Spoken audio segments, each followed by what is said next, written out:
Hello again, Roy.RealEstate here with Coldwell Banker Legacy in San Angelo. Today I want to talk to you about a quiet time during the contract period. So if you're a seller, you can kind of run into the same thing. You list your house and then people are showing it and you got to be out of the house all the time. And it's a busy time and all of a sudden then you get a contract. You get an offer, you negotiate it out, you get a contract, you're talking to your agent every day, things are busy. You get a contract and then there's inspections and there's an in-option period, and then the option period's over and all of a sudden it's peace and quiet. And the same thing from the buyer's point of view. You're out looking at houses, you and I are talking every day, we make an offer on a house, we negotiate back and forth, it's busy, busy, busy, busy, go, go, go. And you get an inspection and we negotiate the repairs and then all of a sudden there's nothing to do. So it's a part of it's just being prepared for it, to be aware that this is a normal part of the process. So what happens is normally we have about a 45-day time between the contract being signed and closing the contract. So 10, 12 days of that is the option period. So then you got 30-something days after that there's not much for you to do. If you're the seller, there's virtually nothing for you to do. You're going to get some information on your current lender and stuff to the title company, and that's really about it. Other than that, it's wait. And if you're the buyer, you're going to have to get some of your final information to your lender so they can get all the final verification. So there'll be a few things you'll be doing, but not that much. And most of those won't be with your agent, with me. So you're going to be, talking to your lenders and getting a few pieces of information to the title company. I mean, we'll be talking periodically, but it's, we've been daily or multiple times a day texting back and forth. All of a sudden it's going to be, we'll hit something once a week that something will come up.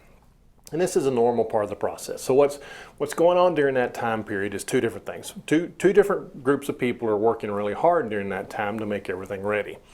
The first is the lender. The buyer's lender they're going to order an appraisal. So an appraiser is going to come out and look at the property, do the appraisal, and if it's VA or FHA, there'll be some repairs that they're going to require, lender required repairs, so those will be there. So that's going to happen during that time period. They're trying to verify that the property value justifies the loan amount that they've agreed to give and the contract price.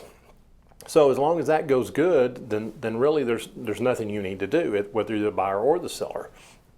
And again, if you're the buyer, you have some final information. You'll be getting tax returns and W-2s and employment verification information to the lender, and then the lender will go verify all that stuff to make sure that you're good for the loan, that you meet the qualifications.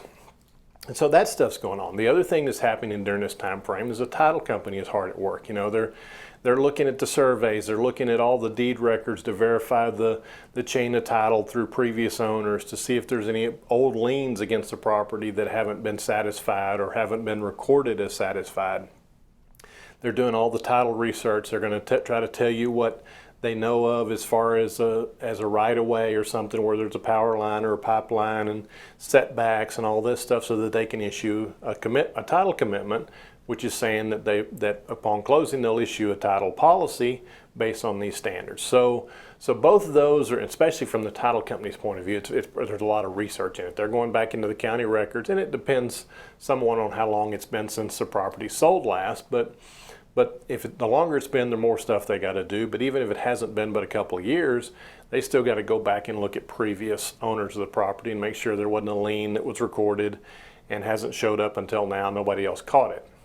And they do all that before they issue that title commitment and the title policy. So the biggest thing is, if you're the buyer or the seller, to not be concerned about it, to realize that from about 10 or 12 days after you sign the contract, if the contract is going through, there's not much for you to do. All of your work is done.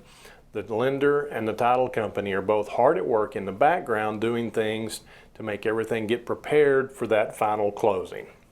So it's okay to realize, to be nervous, like, well, I'm not hearing anything. Is that a good thing? Well, usually you don't. I mean, if you're the buyer, somewhere in that process, the buyer will get the final clear to close, and then the agent will communicate that to the seller that, hey, we're clear to close, buyer approval's done. But that's a one-time thing, and it'll be frequently just a few days before closing if things are going smoothly. So it is a time of no news is good news. I'll try to communicate with you on whichever side you're on and make sure you know that this is normal. But just be aware, this is normal. It happens in every transaction. There's that quiet period between the end of the option period and the closing day. So that tells you a little bit about what's going on in there. If you got any more questions, give me a call. Roy.RealEstate, 325-268-0775. Thank you.